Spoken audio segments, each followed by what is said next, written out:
So humans have two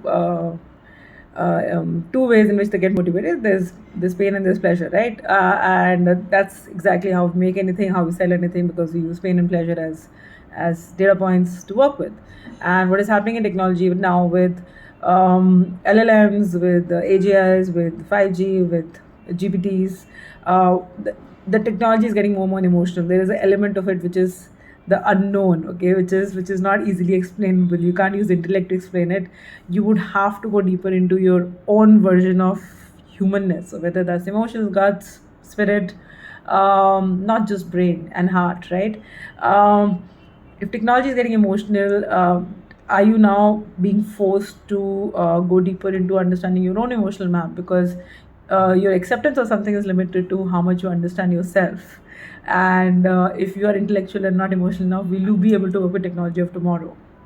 And that question is a hard question, because most of us are wired to be intellectual at work, but now the impulse is to sort emotional life not just for yourself but for others and for the larger whole, and for tech per se, as to how tech works with us in our lives, because tech will become integral to just about everything that we do. And it'll be invisible, and it'll be like electricity. It'll be, if it's not there, you'll miss it.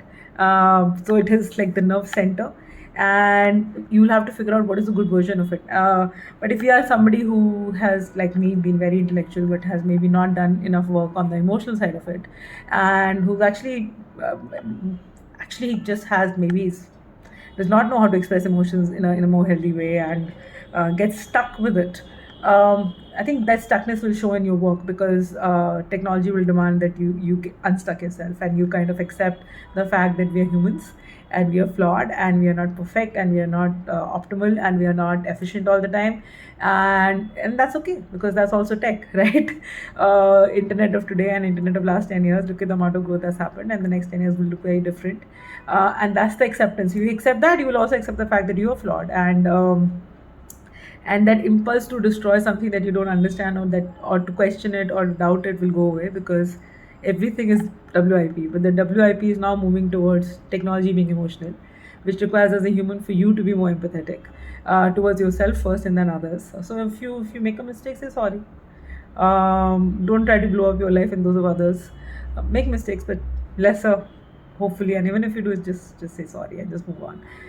Tech will evolve, and it'll break, and it'll fall flat. All of those things will also happen, and I think somewhere we all have to be ready for it. But are we ready for this? Are we ready for emotional technology?